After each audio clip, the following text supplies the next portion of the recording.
सभी प्रदेशवासियों को मेरा नमस्कार। आज हम काफ़ी दिनों के पश्चात आप सबसे बात करने के लिए उपस्थित हुए हैं। पिछले दिनों हिमाचल प्रदेश में कोरोना वायरस के मामलों में बढ़ोतरी हुई है और स्वाभाविक रूप से यह हम सब के लिए चिंता का विषय है। और ये भी मैं कहना चाहता हूं कि हिमाचल एकमात्र प्रदेश नहीं है, पूरे देश के दूसरे प्रदेशों में भी बड़ी संख्या में कोरोना वायरस में बढ़ोतरी हुई है। हिमाचल प्रदेश में जहां तक अभी हाल की परिस्थिति है, जो मामलों में बढ़ोतरी हुई है, एक तो सबसे बड़ी बात है कि हम जो लोगों को हिमाचल से बाहर जो फंसे हुए थे उनको लेकर के आए, उसके कारण भी हुई। और दूसरे, जब से अनलॉक फेज 2 की शुरुआत हुई है उसके पश्चात हिमाचल प्रदेश में आने जाने का लोगों का जो माध्यम है वो थोड़ा सरल हुआ है। और सरल होने की वजह की क्योंकि हमारी डिजास्टर मैनेजमेंट एक्ट के अंतर्गत जो मिनिस्ट्री ऑफ होम अफेयर की ओर जो हमारी इंस्ट्रक्शन थी, गाइडलाइंस थी, उनका पालन हम कर रहे हैं। ऐसी परिस्थिति में भी हिमाचल प्रदेश में हमने तय किया कि हिमाचल प्रदेश में जिस भी व्यक्ति को बाहर से आना है वो हिमाचल में प्रवेश होने से पहले अपना रजिस्ट्रेशन करे और रजिस्ट्रेशन के बाद ही वो हिमाचल प्रदेश में जो जहां भी उसने जाना है वहां पर जाए। अगर वो रेड हॉट जोन से आ रहा है तो उस सूरत में हमने तय किया था कि वो हिमाचल प्रदेश में आने के बाद उसको क्वारंटीन होना पड़ेगा, इंस्टीट्यूशन क्वारंटीन होना पड़ेगा। और लेकिन उसके बाद अगर रेड हॉट जोन से नहीं है तो उस सूरत में उसको होम क्वारंटीन के लिए आदेश दिए गए हैं। लेकिन ये बात सत्य है कि इस बात को हमको स्वीकार करना पड़ेगा, जो गंभीरता शुरू के दौर में थी कोरोना वायरस के मामलों को लेकर के, उस गंभीरता को आज की नज़र में, आज की तारीख में हम देख रहे हैं कि उसमें बहुत बड़ी कमी आई है। लोग आना चाहते हैं, जाना चाहते हैं, जल्दी में सब लोग हो गए। ऐसी सूरत में ये चिंता का विषय है कि जो नियम हमने बनाए थे, सख्त नियम बनाए थे, जिसके कारण हिमाचल प्रदेश में बहुत बड़ा हमने बचाव किया था कोरोना वायरस से लोगों को संक्रमित होने में, उसमें काफ़ी थोड़ा सा लोगों ने हल्के में लेना शुरू कर दिया। इसलिए मैं आज आप सबसे करबद्ध निवेदन करना चाहूँगा, बहुत गंभीर दौर में से हम गुजर रहे हैं।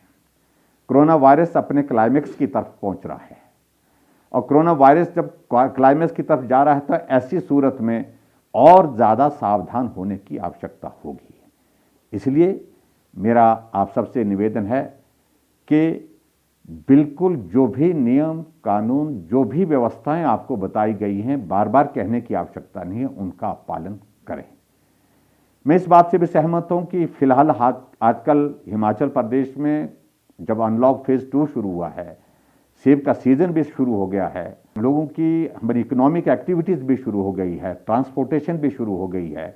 इन सारी चीज़ों को रोकना भी उचित नहीं होगा, लेकिन सावधानी करें तो मुझे लगता है कि अभी भी हमारे पास बचाव का बहुत बड़ा रास्ता उपलब्ध है। ऐसी परिस्थिति में सेब के सीजन जो हमारी आर्थिकी को बहुत बड़ी ताकत देता है, वहाँ लेबर की जो ज़रूरत थी, लेबर पहुँची है। और लेबर के लिए हमने पहले ही नियम बनाए, जो भी लेबर बाहर से आ रही है उनको हमने कहा कि क्वारंटाइन करना पड़ेगा। क्वारंटाइन करने के साथ साथ में उनके टेस्टिंग करनी पड़ेगी, टेस्टिंग करने के बाद ही वो जो है काम पर जाएंगे। लेकिन कुछ जगह हमने देखा कि उस तरह की परिस्थिति नहीं रही।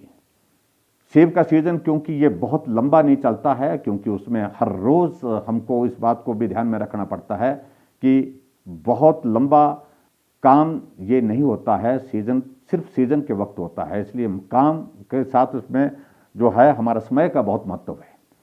उस दृष्टि से कुछ बातों को लेकर के कुछ जगह ऐसी स्थिति आई है कि वहाँ पर कुछ लोग पहुँचने के बाद जो बाहर से मजदूर आए हैं वो पॉजिटिव निकले हैं।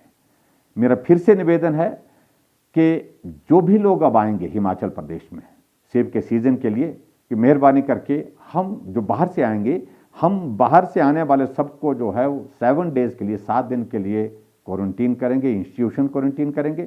और उसके साथ साथ में उनको 7 दिन के बाद उनका कोविड का टेस्ट करने के बाद उसके बाद काम करने की इजाज़त देंगे।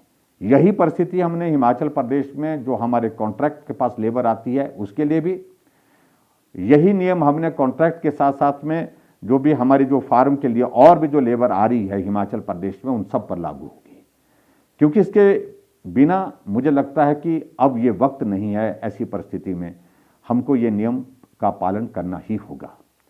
दूसरे, इस बात को लेकर के भी मैं आपके बीच में जरूर कहना चाहता हूं कि कुछ जगह कोताही हुई है।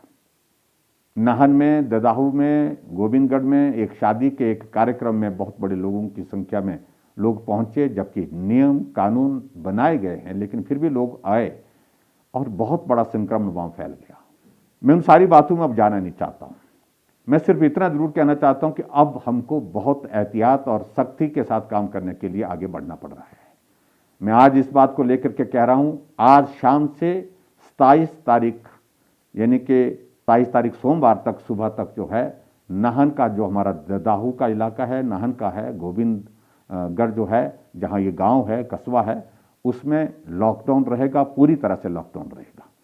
और ये लॉकडाउन के साथ साथ में मैं ये भी कहना चाहता हूं कि वहां एक्टिव केस फाइंडिंग की हम सारी प्रोसेस शुरू करेंगे और उसके साथ साथ में जो कॉन्टैक्ट ट्रेसिंग की जो जरूरत है ताकि संक्रमण आगे ना फैले, उस काम को इन 3 दिनों के अंदर पूरा करने की कोशिश करेंगे, ताकि कोई भी आदमी जो उनके कॉन्टैक्ट में आया है वो हमारे से टेस्ट से ना छूटे। इस बात को हम सुनिश्चित करेंगे। इसी प्रकार से मैं आगे बढ़कर के ये भी कहना चाहता हूं, जो हमारा BBN है, बद्दी बरोटी वाला नालागढ़ जो है, वहां पर भी कुछ एक फैक्ट्रीज में, इंडस्ट्रीज में बहुत सारे मामले इसी प्रकार से जो पाए गए। हालांकि बहुत बड़ा नंबर उसमें जो है, जो क्वारंटीन में हमने रखे थे, इंस्टीट्यूशन क्वारंटीन में रखे थे, उनका नंबर आया है। लेकिन एक आधी फैक्ट्री में ऐसी भी परिस्थिति है कि वो लेबर जो अंदर काम के लिए चले गए थे, लेकिन संक्रमण के कारण बहुत सारे लोगों को वो संक्रमित करके चले गए। ऐसी परिस्थिति में हमने ये भी तय किया है कि जहां हमारा BBN का इलाका है, वहां हम कल शाम यानी कल शाम 25 तारीख से 28 तारीख मंगलवार तक सुबह 6 बजे तक वहां पर भी हम लॉकडाउन की आज घोषणा कर रहे हैं, और ताकि वहां पर भी कॉन्टैक्ट ट्रेसिंग हम पूरी कर सकें और उसके साथ साथ में एक्टिव केस फाइंडिंग के प्रोसेस को भी हम कंप्लीट कर सकें। हमारी कोशिश है कि हमारा इंडस्ट्रियल सेक्टर भी प्रभावित ना हो, लेकिन इस बात के लिए हमारी प्राथमिकता पहली रहेगी कि कोई भी आदमी वहां पहुंच करके कामकाज पर जाने से पहले संक्रमण से मुक्त हो। इस बात को हम सुनिश्चित करना चाहते हैं। इसलिए इसमें मैं पूरा सहयोग चाहूंगा, मुझे पूरा भरोसा इसमें भी पूरा सहयोग मिलेगा। नाहन वासियों से भी मेरा निवेदन है कि वहां पर भी बहुत सब लोगों का ये सहयोग रहेगा। इसी प्रकार से मैं देख रहा हूं कि और जगह भी, मंडी में भी आज बड़ी संख्या में मामले आए हैं, और उसमें एक लंबा थाज की पंचायत है, उस लंबा थाज की पंचायत में बड़ा नंबर आया है, 12 नंबर। तो उसके लिए भी हमने आज कह दिया कि पूरी पंचायत को सील कर दिया जाए और कॉन्टैक्ट ट्रेसिंग जितनी भी है उसको 2 दिन के अंदर उसको संपूर्ण किया जाए, और संपूर्ण करने के पश्चात ताकि कोई भी वहां पर आगे उसकी फैलने की गुंजाइश ना रहे।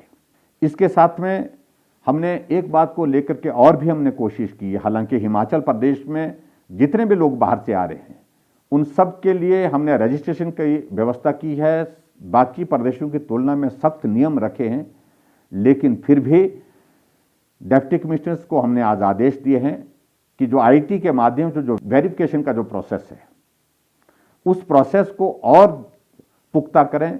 कोई भी आदमी इधर उधर से बिना सूचना के जो है वो बाहर से आकर के गांव में या शहर में कहीं ना पहुंचे। इसके लिए भी हमने आज बात की है, और मुझे लगता है कि इस सारी चीज़ से काफ़ी फर्क पड़ेगा। मैं एक बार फिर से हिमाचल प्रदेश के सभी भाई बहनों का आभार व्यक्त करना चाहूँगा। आप सबको बहुत बड़ा सहयोग मिला है, लेकिन ये संकट बहुत गहरा संकट है। इस गहरे संकट में हम सबको मिलकर के अभी और ज़्यादा आप सबकी मदद की ज़रूरत है, और सरकार कोशिश कर रही है हिमाचल प्रदेश में कोरोना वायरस को हम रोक सकें, कम कर सकें, और जितना जल्दी हम कर सकें इसके लिए हम पूरा प्रयत्न कर रहे हैं, प्रयास कर रहे हैं। आप सबके सहयोग के लिए मैं एक बार आभार व्यक्त करता हूं, लेकिन मेरा फिर से विनम्र निवेदन है सभी हिमाचल वासियों से, जब आप लोगों ने यहाँ तक सहयोग दिया है, समर्थन दिया है इस दौर में, बाकी राज्यों की तुलना में हिमाचल प्रदेश में अभी भी स्थिति बहुत अलग है। बाकी राज्यों में बहुत सारे मामले जो है वो बड़े हैं, और ऐसे में मैं मानता हूँ मामले बहुत बड़े हैं हिमाचल प्रदेश में भी, लेकिन फिर भी हम हिमाचल प्रदेश में अभी भी बेहतर हैं। लेकिन मुझे आप सबके सहयोग की आवश्यकता है, आप सबके समर्थन की आवश्यकता है ऐसे संकट के क्षण में। और मेरा विनम्र निवेदन है, खास तौर से जो लोग महज राजनीति कर रहे हैं, ये दौर उस काम के लिए नहीं है। और ऐसे संकट में हम सबको मिलकर के चलना है। आपके सुझाव का अभिनंदन है, स्वागत है, लेकिन फिर भी मुझे सिर्फ इतना ही कहना है कि हिमाचल प्रदेश को कोरोना के इस संकट से बाहर निकालने के लिए पूरे हिमाचल वासियों की सहयोग की आवश्यकता है।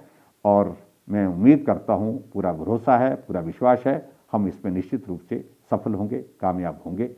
जय हिंद, जय हिमाचल।